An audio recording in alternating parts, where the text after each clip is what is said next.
Bismillahirrahmanirrahim. Apapun yang terjadi, maka kita tetap ridha kepada takdir dan qada'nya Allah Subhanahu wa taala. Semua kehendak Allah itu baik, sempurna. Tapi ketika seorang hamba yang tidak sempurna memahaminya, dia menganggapnya buruk. Maka tidak ada takdir yang buruk bagi hamba yang kenal Allah. Karena jika buruk dia bersabar dan itu baik. Jika baik dia bersyukur dan itu juga baik. Maka takdir itu semuanya akan jadi netral jika seseorang mengenal siapa yang sedang mentakdirkan dia. Ini yang sering kita baca di hikam. Apapun masalahnya akan terasa mudah dan ringan jika kita mengenal siapa yang sedang menguji. Ya, semoga Allah memberikan kekuatan untuk kita semua, apapun persoalannya, apapun masalahnya. Masalah rumah tangga, pekerjaan, masalah hubungan dengan teman-temannya, dan lain sebagainya. Semoga Allah berikan kita as-sabar dan as-syukur. Syukur-syukur Allah berikan kita al-ikhlas. Karena ikhlas itu plong, nggak ada di situ lagi rasa beban. Orang ikhlas lebih tinggi dari sabar, karena sabar masih ada beban. Tapi kalau ikhlas tiada beban. Allahumma ja'alna minal mukhlisin al-mukhlasin. Amin ya rabbal alamin. Semoga hati kita bercahaya dengan surah Al-Fatihah. Alhamdulillah. Bismillahirrahmanirrahim. Iya, kenapa ya? Siratal ladzina an'amta 'alaihim waladhdallin. Kita masuk ke hikah yang ke-60 ya. Sebentar. Qala Ibn Athaillah bisanadina al-muttasil ilayhi ma basaqat. Kelihatan ya, nomor 60. Anggap aja kayak baca Iqra. Ma basaqat aghsanu dhullin illa ala bidhri tama'in. Di sini ada kata kuncinya. Kata kuncinya pada dhul dan tama'. Tidak mungkin ada kehinaan kecuali karena ada ketamaan, ketamakan.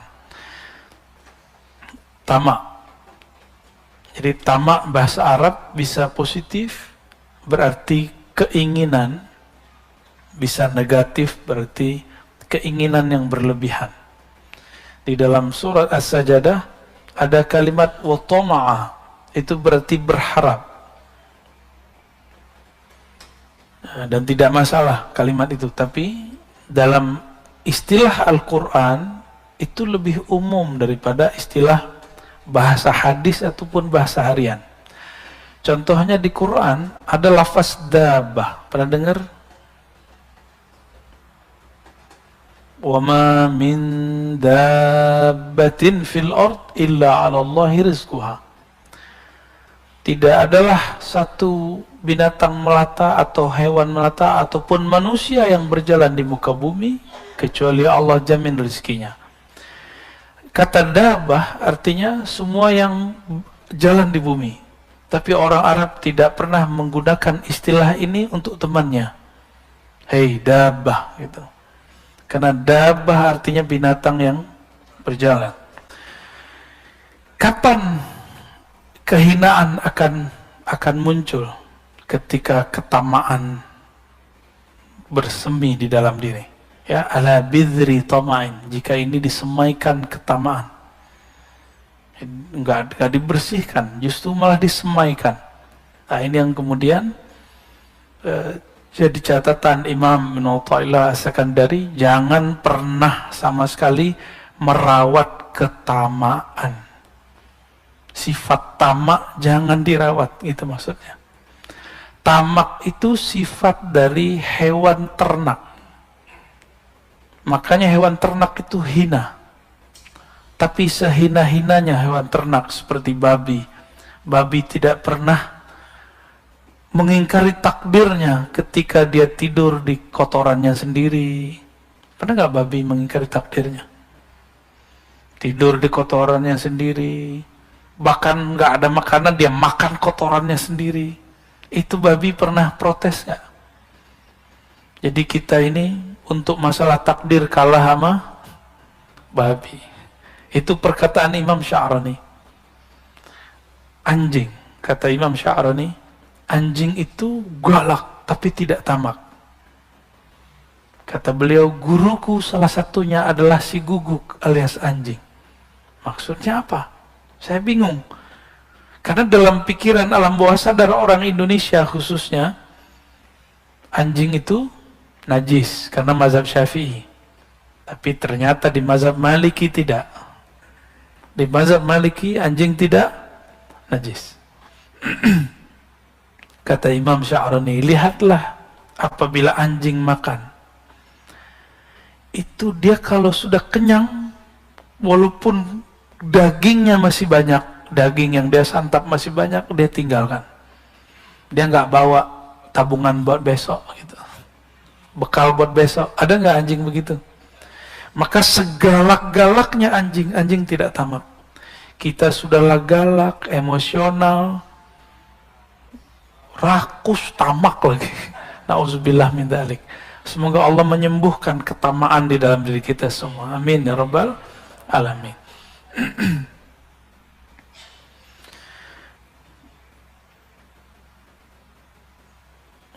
Kita masuk ke 61 ya.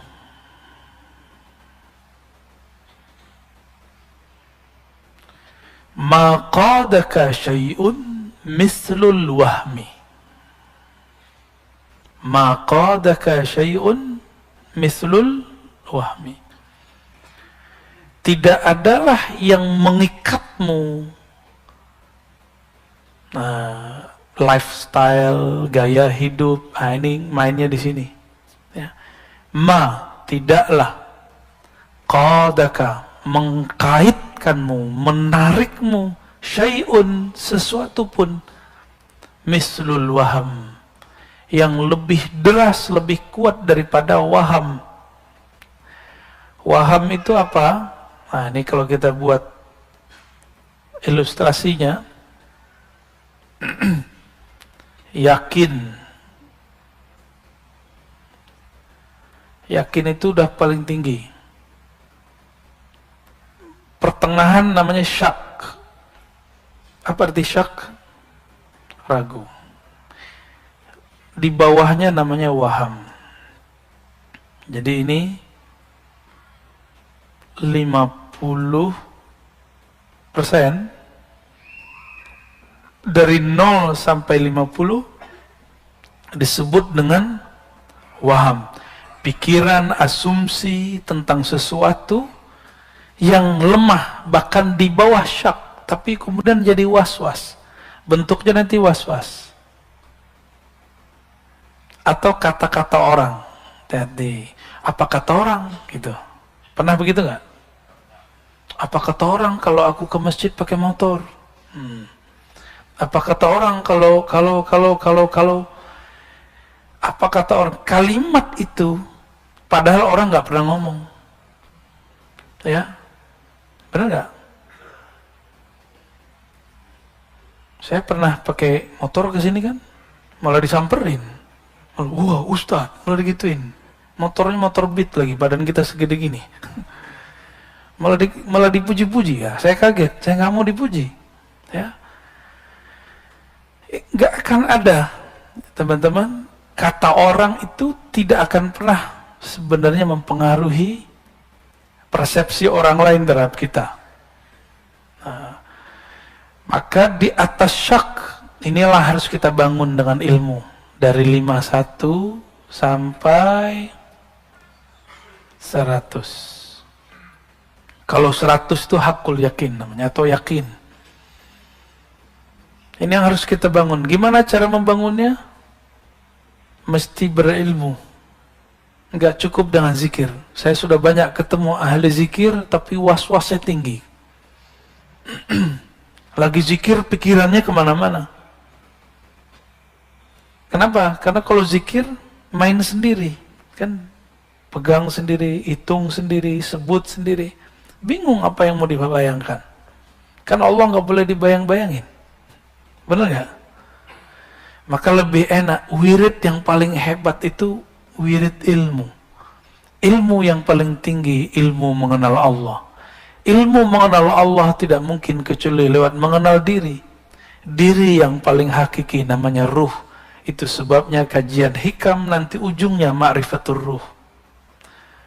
Kenal ruh, kenal yang meniupkan ruh, Allah Subhanahu wa ta'ala, ya. Maka mulai pagi ini coba mulai kalau zikir la ilaha illallah, katakan tidak ada tempat aku menggantungkan harapan kecuali Allah. Tidak ada yang memandang kolbuku kecuali Allah. Yang memandang kolbu kita, perasaan kita cuma Allah. Hatta pasangan belum tentu memperhatikan perasaan kita. Anak-anak belum tentu memperhatikan perasaan orang tuanya. Untuk apa orang tua buat rumah besar-besar? Supaya nanti tua bareng dengan anaknya. Tapi ketika anaknya besar, anaknya buat rumah sendiri, gede juga, mikir sama lagi. Itulah anehnya manusia. Sudah kejadian setiap masa begitu, tapi kok masih diulang. Ini anehnya manusia.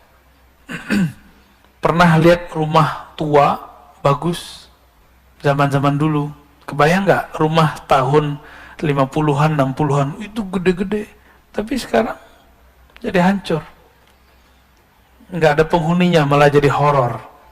Jadi cerita-cerita horor. Mau bikin rumah horor lagi, ya. Jadi jangan ngikutin lifestyle kata orang. Dan di dalam teks yang lain beliau di Hikam mengatakan min jahlil murid, ciri-ciri orang yang benar-benar jahil. Ayat turuka, dia meninggalkan yakinan ma'inda, keyakinan yang ada di dalam dirinya. Kira-kira begitu kalimatnya, saya ingat. Karena apa? Karena kata-kata orang. Karena kata-kata orang. Apa yang membuat public figure di Korea Selatan bunuh diri? Karena nggak tahan dihujat di sosial media.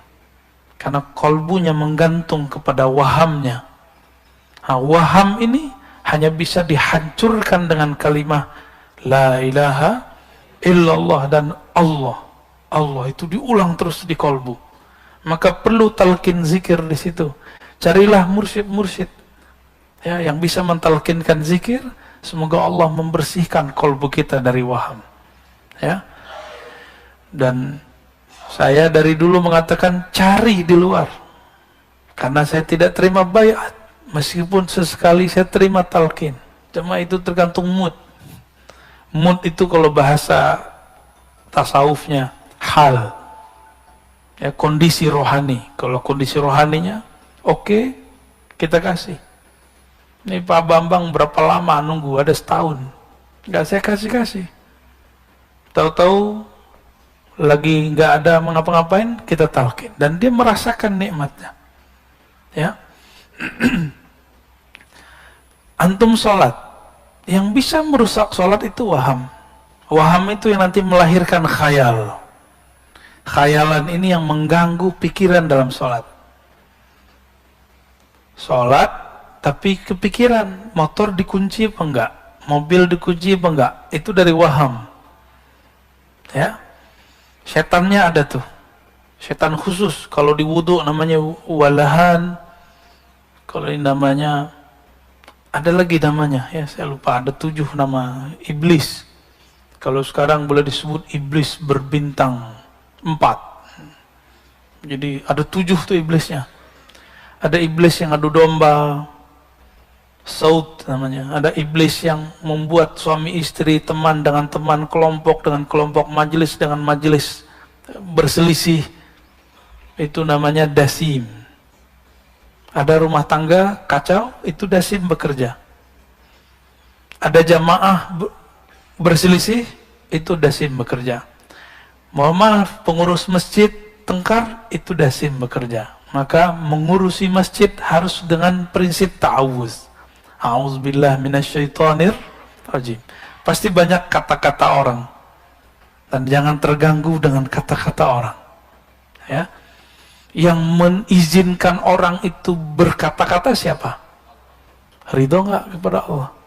Maka jangan pandang dia, pandanglah yang menggerakkannya, Allah Subhanahu wa ta'ala. Ini modal saya menjalani hidup.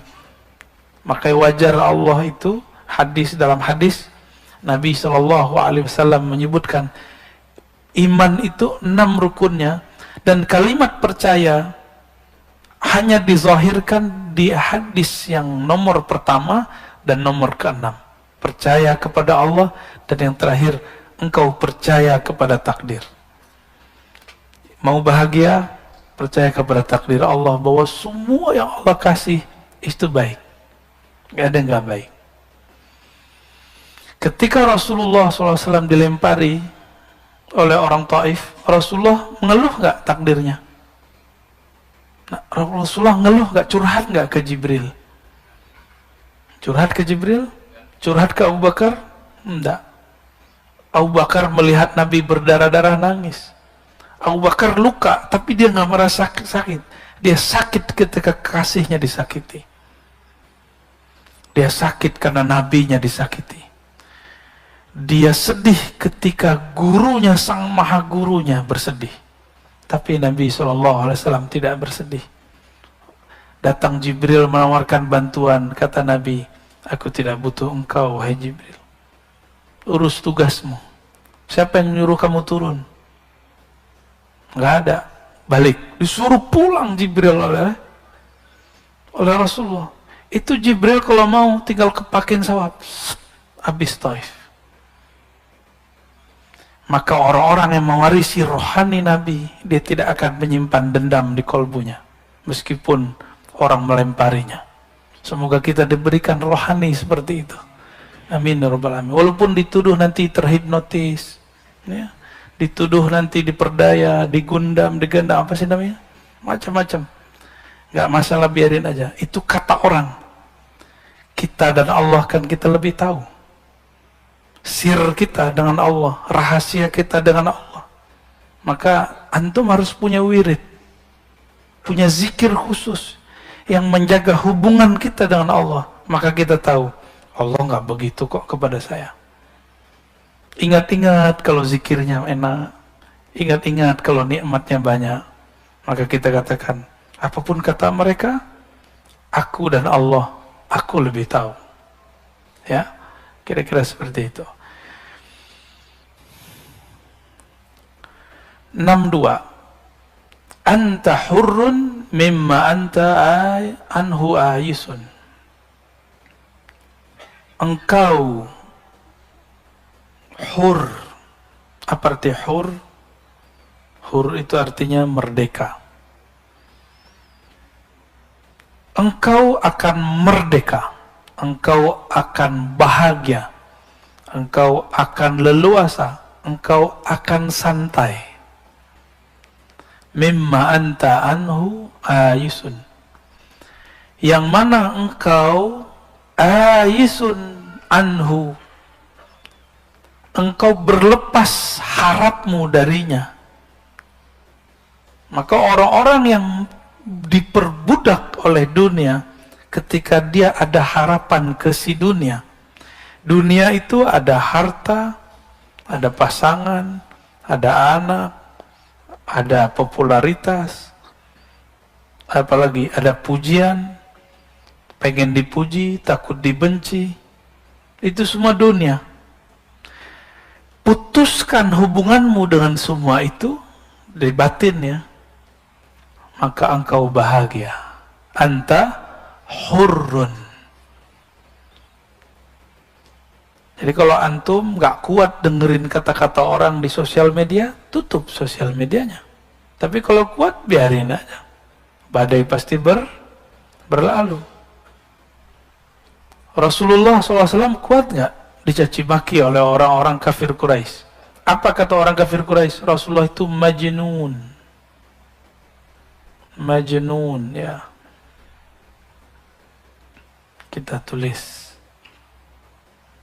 Majnun ini bahasa yang menghina sekali.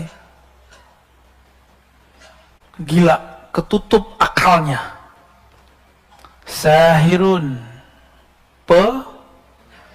jadi masih mending saya dituduh dihipnotis, Rasulullah dituduh penyihir.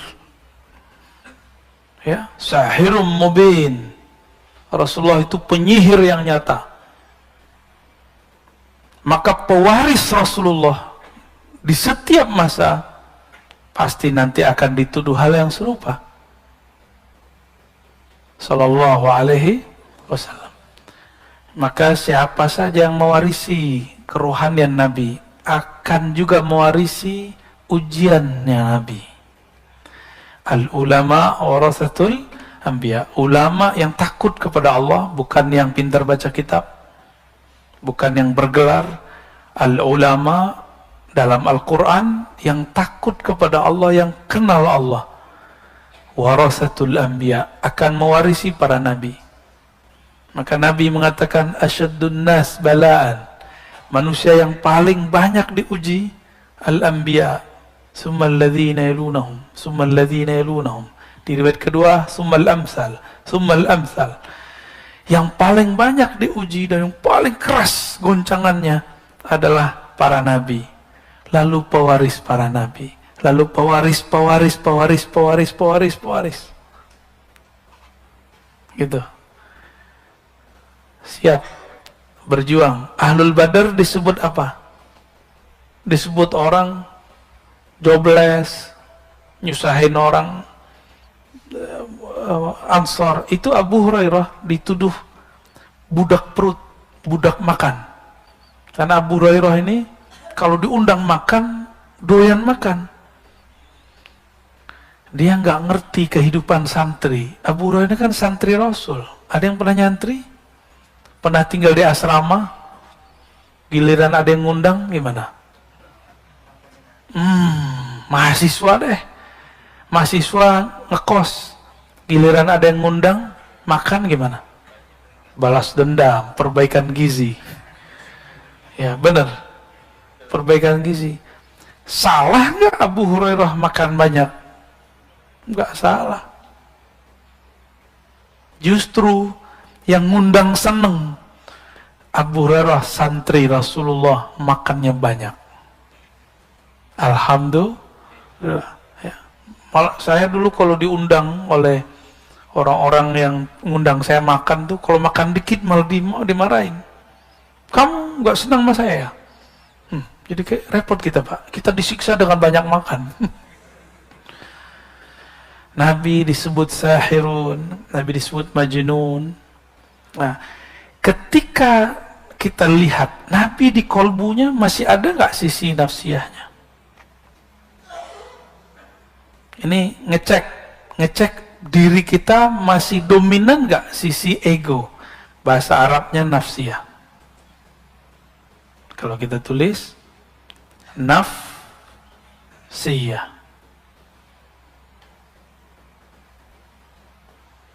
ego. Saya bilangin ke Pak Bambang nih, kamu sombong amat sih. Kalau dia tersinggung, berarti nafsiyahnya hidup. Ini yang menutupi dirinya. Tapi kalau dia datang, Buya, Ustadz, Pak, kalau emang saya sombong, maafin saya. Berarti nafsiyahnya beres.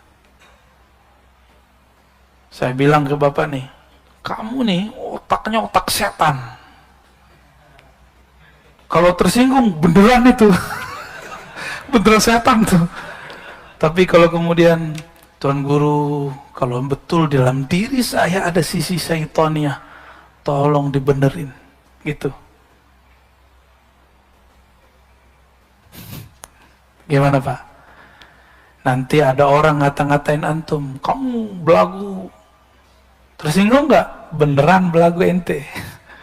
Ya. Tapi kalau mengatakan, oh iya, Maaf kalau saya masih dianggap belagu. Kita ini kan beda-beda tradisi Pak semua. Di kampungnya Bapak, di mana kampungnya Pak? Kediri. Orang Jawa Timur beda adab dengan orang Sunda, beda adab dengan orang Madura, beda adab dengan orang Betawi, beda adab dengan orang Padang. Di kampung saya dulu Pak, sekarang udah mulai baik. Cium tangan tuh nggak ada. Adanya cium, cium pipi. Maunya nggak ada cium tangan sama guru, nggak ada. Saya kesini, saya lihat orang cium tangan guru fisika, guru bahasa Inggris. Saya berpikirlah, masa cium tangan guru fisika, guru bahasa Inggris, tapi saya nggak cium tangan mana guru hadis saya. Maka 3 tahun lamanya hampir sekitar itu, saya nggak cium tangan mulia guru saya, Syekhna Ali Mustafa Yaakob. Setelah itu kemudian baca satu kitab Ar-Rukhsah fi Taqbilil Yad. Lalu baca juga beberapa hadis, ada di Sunan Nasai, jangankan tangan, kaki pun dicium. Hadisnya sahih. Maka kemudian mulailah saya mencium, dan grogi juga sih nyium tangannya, dan kaku gitu. Ini bedanya, karena saya orang Sumatera, itu tangan guru yang saya tarik. Benar ya? Tuh antum tuh. Tapi apakah itu su'ul adab? Untuk orang yang nggak ngerti, nggak disebut su'ul adab, nggak disebut buruk adab, karena dia nggak ngerti. Tapi kalau dia ngerti, kepalanya yang turun. Kalau sudah nyantri, mereka ketahuan nih, ini bukan santri nih ya. Kalau bukan santri, tangan gurunya ditarik. Kalau santri, kepalanya yang turun. Itu bedanya Pak. Bapak disebut sesat, ahli bid'ah, marah gak? Jangan marah. Saya ngaji ya biar nggak jadi sesat, biar nggak bid'ah, kira-kira begitu. Kita perbaiki. Kalau ada orang beda faham, itu urusan dia. Ya. Ini ngecek nafsiyah, punya ego yang masih nyala nggak di dalam diri. Nah, ego ini ada ego ternak, binatang ternak. Apa egonya? Serakah, rakus, tamak. Ada ego buas, emosi. Kalau udah emosi, agak cerdas sedikit, ngadu domba orang. Maka coba lihat ya, di banyak majelis itu ada aja yang ngadu domba ya. Dan kita jangan terpancing. Kalau kita terpancing berarti ego kita sama jeleknya dengan ego dia. Belum namanya nafs al-mutmainnah. Jadi nafs ini ada 7 tingkatannya, masih ingat? Ingat gak? Nafs ammarah bisu, jiwa ego yang mengajak kepada keburukan. Terus yang kedua, lawamah, yang dia mencela dirinya kalau salah, atau selesai melakukan sesuatu dia cela dirinya. Yang ketiga mulhamah, mut-mutan, kadang baik kadang buruk. Dan yang keempat baru dan mutmainnah, ini orang egonya sudah stabil, dia tidak akan menyalahkan orang yang menuduh dia apa-apa ya. Mutmainnah itu nggak menyimpan benci lagi dalam dirinya ya. Bisa begitu nggak? Mulai-mulai ya, belajar kita, sama-sama belajar. Saya pun masih belajar. Wa abdun, engkau itu akan menjadi budak. Abdun, budak. Lima anta lahu tami'un, engkau budak terhadap sesuatu yang engkau rakus terhadapnya, engkau tamak terhadapnya. Semua kita tamak, pengen punya duit banyak, benar nggak? Benar? Jujur aja lah, bilang iya. Sama kita berarti ya. Tapi dengan belajar hikam, direm dikit, sedikit, sedikit, sedikit. Buktinya apa? Kita untuk mendapatkan harta, kita bekerja, berangkat pagi, pulang sore. Bahkan ada yang pulangnya besoknya lagi, sore, pagi besoknya. Kenapa? Karena tawami'un, menginginkan dapat dunia. Antum kira teman-teman yang menghibur kita di TV, selebriti, para artis, komedian itu bahagia? Belum tentu dia bahagia. Walaupun dia bisa bikin orang ketawa, bisa jadi dalam dirinya ada masalah yang sangat banyak. Tapi hebatnya komedian itu, dia masih bisa menghibur kita walaupun dirinya bermasalah. Kalah kita, Pak. Kita masalah dikit, wajahnya langsung kacau. Nggak bisa menghibur orang. Kita kalah sama mereka. Mereka bisa menyembunyikan masalahnya dikit. Kita katanya rajin sholat, rajin zikir, rajin tahajud, rajin jamaah. Kesel dikit disebut. Beda faham dikit kemudian menyalahkan orang. Nauzubillah min dzalik.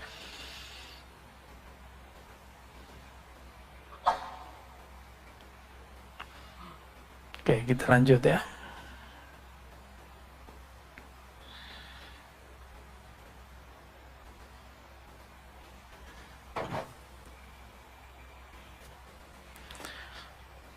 Man lam yuqbil 'ala Allah bimulatafatil ihsan qida ilaihi bisalasilil imtihan. Siapa yang tidak menghadap kepada Allah dengan kelembutan ihsan, mulatafah, lutf. Allah bernama Latif. Ini lutf. Itu lembut. Siapa yang tidak menghadap kepada Allah dengan kelembutan ihsan. Ihsan ini, apa arti ihsan? Engkau beribadah seakan memandangnya. Engkau hidup seakan melihat bahwa dialah yang ngatur hidup. Siapa yang hidupnya tidak dengan cara ini, maka setiap hari dia akan tersiksa. Qida ilai atau quyida ilai, akan disertakan dalam hidupnya, akan dikaitkan kepadanya belenggu-belenggu imtihan. Apa arti imtihan? Ujian-ujian.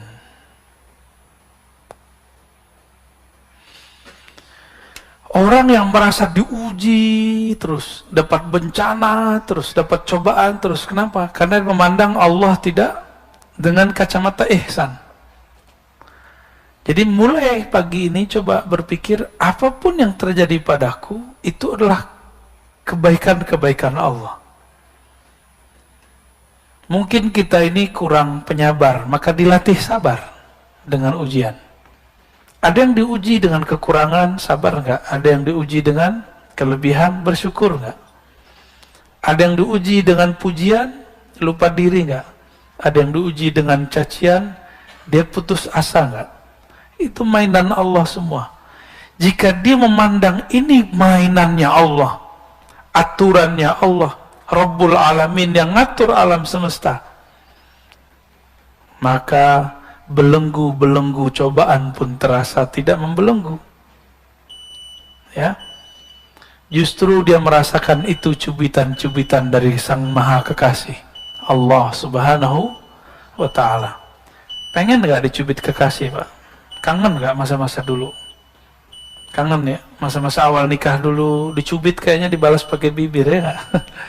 Kalau sekarang udah dipelukin tolak, bau, gitu ya? Enggak gitu, alhamdulillah, berhasil berarti Pak.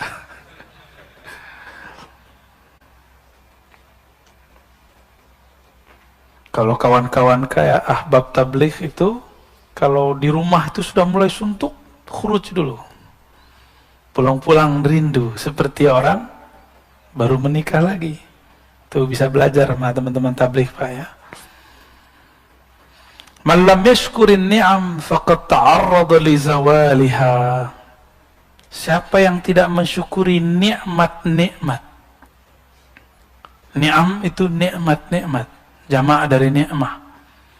Faqad ta'arrada li zawaliha.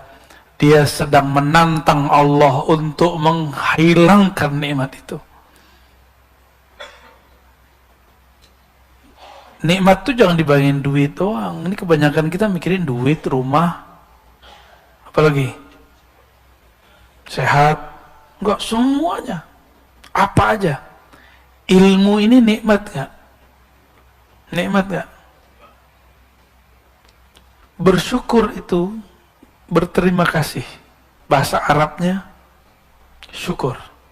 Terima kasih itu bahasa Indonesianya.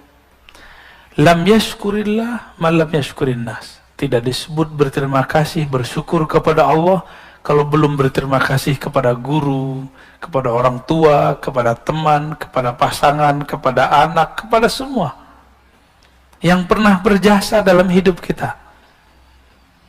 Itu, ya. Maka saya sendiri berterima kasih kepada orang yang menegur saya. Inilah manhaj Imam Al-Ghazali. Imam Ghazali mengatakan, jika engkau tidak ketemu mursyidmu, karena mursyidmu mungkin tidak tiap hari, maka lihatlah musuhmu. Musuhmu paling kenal dengan aibmu. Musuhmu paling kenal dengan aibmu. Jadi bersyukur ada musuh. Nikmati. Musuh itu adalah lisannya guru yang agak galak. Ya. Kalau pernah dimarahi guru nggak? Pengalaman saya, setiap kali saya ridho dimarahin guru, itu berkah dan sampai hari ini.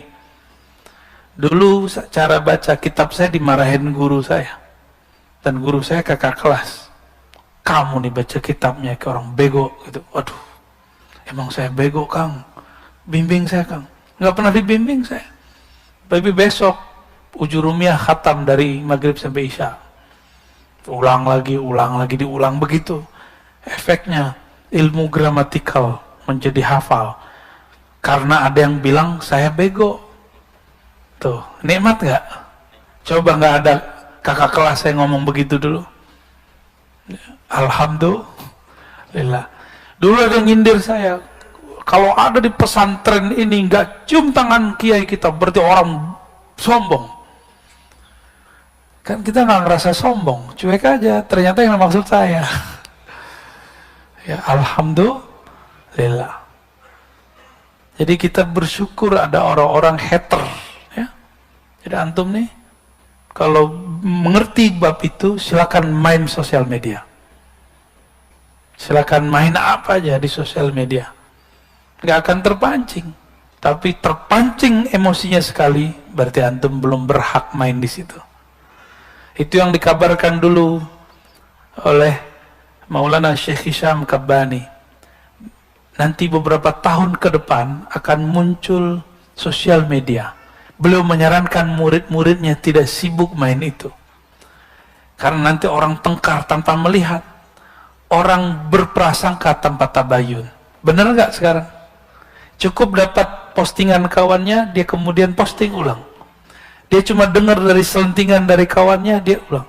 Hatta sekelas ulama pun begitu. Gimana awamnya? Gimana masyarakat umumnya? Ini akhir zaman. Mohon dimaklumi. Ya. Itu yang dikalamkan dulu oleh Maulana Syekh Hisham Kabbani, murid Syekh Nazim. Wa man syakaraha, siapa yang mensyukurinya, mensyukuri nikmat, termasuk nikmat ditegur orang, nikmat dibenci orang, bahkan nikmat dipuji orang. Bahwa nikmat ini siapa yang ngasih? Allah. Jadi ketika ada orang muji kita, anggap saja itu reward sebelum nanti di akhirat. Jika ada orang mencaci kita, anggap saja itu teguran Allah supaya kita tidak tersesat. Gampang toh? Ya, bisa nggak begitu? Ya. Maka kita nggak perlu capek-capek membalas-balasi orang di sosial media. Antum ini kan capek-capek, balesin. Lelah hidup begitu. fi tughyanihim ya'mahun, ya. Karena itu berlebihan, tughyan itu berlebihan. Ya'mahun, akan terombang-ambing, gelisah setiap hari. Coba hentikanlah. Kalau ego belum beres, hentikan dulu itu. Ya. Nabi Sulaiman punya harta yang sangat banyak. Apakah merusak kalbunya? Karena nafsiyahnya sudah beres. Nabi Isa, Nabi paling miskin, padahal paling sakti. Selain Nabi Muhammad, yang paling sakti Nabi Isa, Nabi Musa. Nabi Musa belah laut. Nabi Isa orang matinya hidup. Tapi Nabi paling miskin. Tapi beliau berubah nggak suasana kalbunya kepada Allah? Nggak pernah berubah. Paham maksud saya? Nah, Nabi Muhammad tuh diberikan dua itu sekaligus. Kadang susah, kadang senang. Dan itu tidak merubah beliau. Kadang dipuja-puji, kadang dicaci maki. Dan itu biasa. Kadang beliau banyak pengikut, kadang tidak. Waman syakaraha, siapa yang mensyukuri nikmat-nikmat tadi, faqad qayyadaha bi'iqaliha, dia telah mengikat nikmat itu bi'iqaliha, dengan kaitannya. Apa tali ikatan yang paling kuat untuk nikmat? Namanya tali syukur. Jadi syukur itu pengikat. Banyak orang berpikir memberi itu menghabiskan uang, menghabiskan dana, menghabiskan harta. Enggak. Tergantung nih. Jadi ada yang ngeluh, Ustadz, saya bersedekah, tapi duit saya berkurang. Ya iyalah. Benar nggak? Waras gente. Bukan gitu maksudnya. Katanya berkah. Nah, dia lupa. Keberkahan itu nggak mesti dibalasi dengan angka. Saya sangat banyak melihat orang yang hari-harinya suka berbagi. Allah berikan kenikmatan bahagia dalam dirinya. Orang bahagia itu meskipun terlihat renta, terlihat kayaknya lemah, tapi batinnya bahagia. Kebahagiaan itu nggak bisa dibeli. Antum pergi kemana aja, ada gedung tertinggi di Abu Dhabi, Dubai, naik aja, belum tentu bahagia, paling ketakutan. Ya. Allahumma sholli ala Muhammad.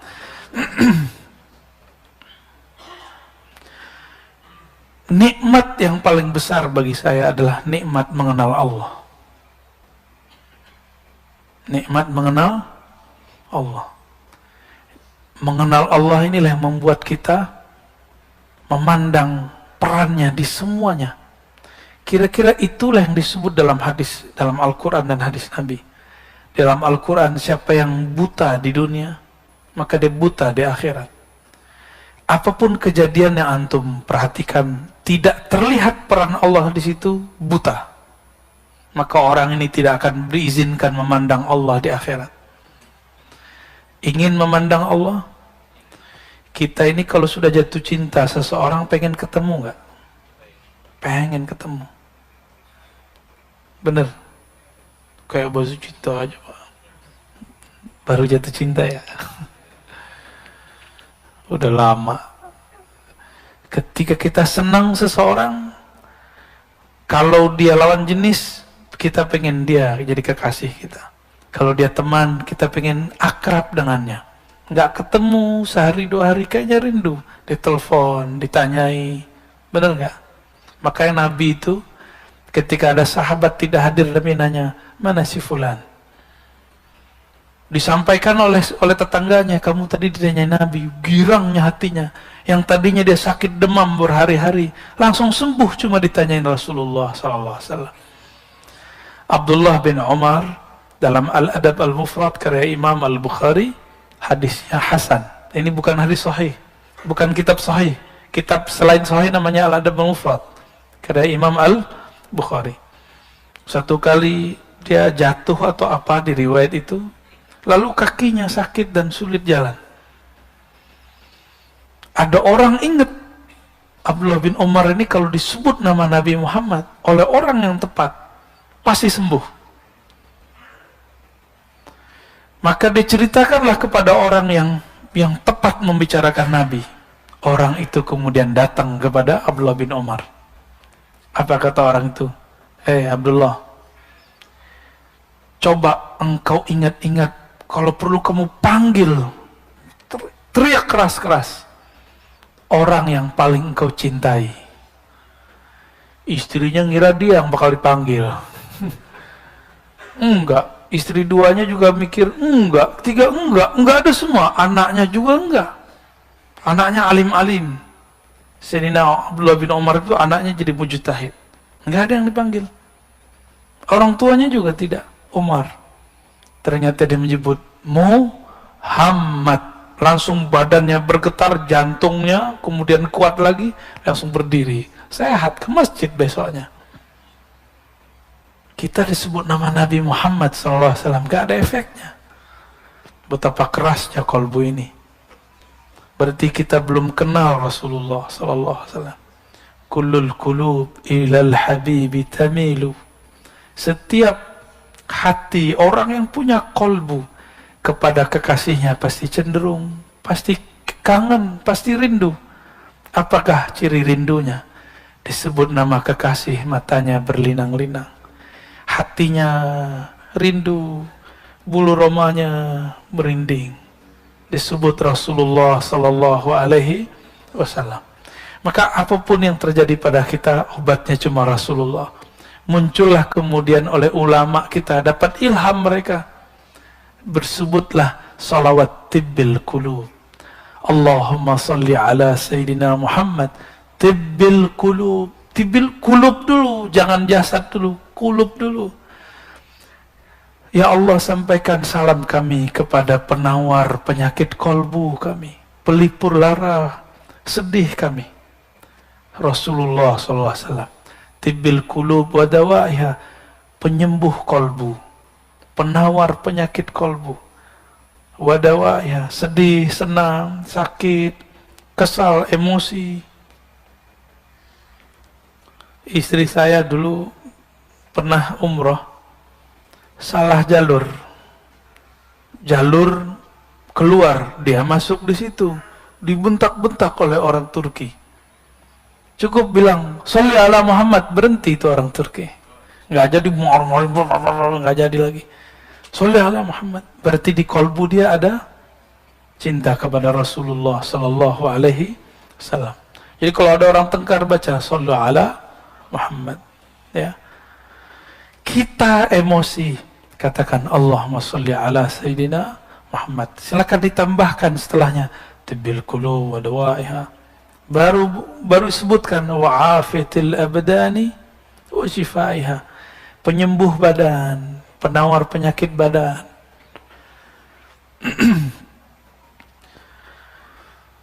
Nah, nikmat ini harus kita syukuri. Saya mau tanya Bapak Ibu Saudara bukan Allah. Ini yang saya sampaikan sejak awal saya ngajar di kampus, di pesantren, di mana.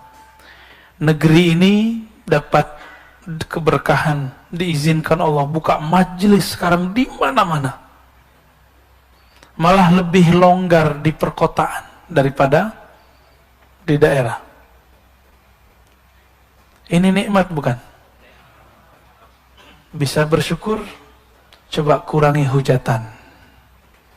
Menghujat wali kota kah, gubernur kah? Pernahkah mendoakan mereka? Kalau orang salah, didoain baik atau didoain buruk? Antum salik ilallah, orang yang sedang suluk kepada Allah. Tapi kecuali antum politisi, kalau ada yang salah di antara pemimpin, apa yang dilakukan? Dikompor-komporin terus. Kita bukan politisi. Kita ini rakyat. Nikmat jadi rakyat adalah negeri yang aman. Sekarang di Suriah tidak bisa buat pengajian seperti ini. Ada cuma kota Damaskus, itu pun hati-hati. Ayah dari guru saya, Syekh Muhammad Sair Ramadan Al-Buti, dibom lagi ngaji. Maka jangan pernah membiarkan ada pemikiran-pemikiran yang tidak mensyukuri nikmat kedamaian ini. Itu yang mereka ingin memberontak.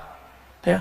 Beda politik silakan, mengkritik boleh, tapi jangan sampai ada pikiran memberontak. Saya husnuzon kepada orang-orang yang banyak mengkritik pemimpin kah siapa, dia tidak berniat untuk memberontak, tapi niatnya cuma ingin baik, mungkin caranya kurang baik. Kita ditegur orang, caranya nggak baik, terima nggak? Susah terimanya, karena nafsiyah kita belum beres. Ya, kalau ego antum belum beres, ditegur orang tersinggung. Orang ngomong baik-baik aja kita marah. Benar? Apalagi orang ngomongnya nggak benar. Ngomongnya kasar. Nah, saya berharap kalau sudah ngaji hikam, kelembutannya sudah ada sampai ke lisannya. Amin ya Rabbal. Maka yang punya sosial media, buat status-status yang rahmah, yang penuh kasih sayang. Jika mengkritik pun mengkritik dengan kasih sayang. Jika ingin menegur pun menegur dengan kasih sayang. Kita ini gak ada yang suci. Antum jadi mereka belum tentu benar. Ya. Maka jangan kemudian mencaci maki orang, mengata-ngatain orang, lupa dengan diri sendiri. Mengkritisi orang, lupa mengkritisi diri sendiri. Ya, nauzubillah min dzalik. Sudah atau belum? Cukup ya? Gimana, Pak Bambang? Saya tutup dengan hikmah ini. Ya. Khaf min wujudi ihsanihi ilaik. Takutlah terhadap wujud ihsanihi ilaik. Kebaikan-kebaikan Allah kepadamu, tetapi engkau selalu durhaka kepadanya. Kita ulangi terjemahannya. Khaf, takutlah engkau dari banyaknya kebaikan Allah, dari selalunya Allah berbuat baik kepadamu, tapi engkau selalu durhaka kepada Allah. Ayakuna dzalika istidrajan lak. Siapa tahu nafas yang masih engkau pakai, ilmu yang masih engkau pahami, istidraj, bukan lagi nikmat tapi istidraj. Apa beda nikmat istidraj? Kita sudah sering bahas. Nikmat itu bertambah pemberian, bertambah ketaatan, ketulusan, bertambah baik egonya. Sedangkan istidraj, bertambah nikmat, bertambah ilmu, bertambah pemberian Allah, bertambah jumawa, bertambah sombong, bertambah lupa diri. Ya. Maka Allah mengatakan di Quran, sanastadrijuhum min haitsu la ya'lamun. Kami akan istidrajkan mereka. Kami beri mereka, tapi mereka tidak sadar dengan pemberian itu, lalu mereka justru durhaka dengan itu. Min haitsu la ya'lamun, tanpa mereka sadari. Semoga Allah jaga kita dari istidraj. Semoga Allah berikan kita rasa syukur sehingga pemberiannya disebut nikmat. Allahumma ja'alna minasy-syakirin. Ya Allah ya Syakur, salli ala Sayyidina Muhammad Sayyidis Syakirin. Ya Allah, sampaikan salam kami kepada makhlukmu, kekasihmu yang paling bersyukur, yang paling berterima kasih, yang paling bersabar, Sayyidina Muhammad sallallahu alaihi wasallam. Ya Allah, semoga dengan salawat ini sifat syukur kekasih kami Nabi Muhammad dapat diwarisi dalam diri kami. Sifat sabarnya menular kepada kami. Allahumma ya Allah, ya Ghaffar, ya Ghafur, ya Sattar. Wahai yang maha pengampun, dosa kami sangatlah banyak. Dosa mata, dosa telinga, dosa tangan, dosa kaki, dosa lisan, dosa kemaluan, dosa perut, dosa dari ujung kepala, ujung rambut sampai ujung kaki. Belum lagi dosa hati ya Allah. Dosa syirik khafi, dosa ria, dosa sombong, dosa iri dengki, dosa senantiasa lupa mensyukuri Engkau. Ampunkan dosa-dosa kami ya Allah. Ampunkan aib kami ini ya Allah. Fastur auratina bisitrikal jamil. Ya Allah, jangan pandang aib kami ya Allah. Jangan pandang aib kami ya Allah. Jangan permalukan kami di hadapan Engkau dan makhlukmu ya Allah. Fastur auratina bisitrikal jamil. Dengan keindahanmu ya Allah. Dengan kemegahanmu ya Allah. Dengan kebaikan-kebaikanmu ya Allah.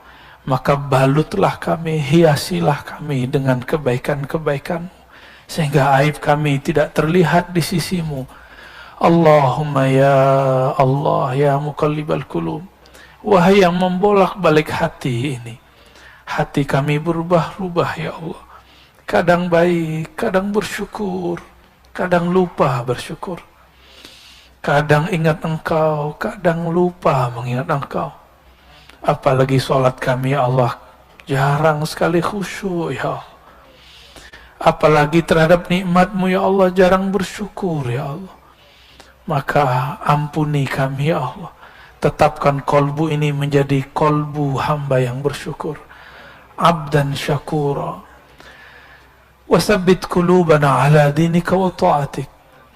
Allahumma ya nur, wahai pemilik cahaya, kolbu kami dipenuhi noda-noda kegelapan. Otak pikiran kami dipenuhi dengan was-was dan prasangka. Badan kami dipenuhi dengan lumuran dosa. Dengan cahaya-Mu ya Allah, maka bersihkan kami, terangi kolbu kami. Bihaqqi nabiyina Muhammad sallallahu alaihi wasallam.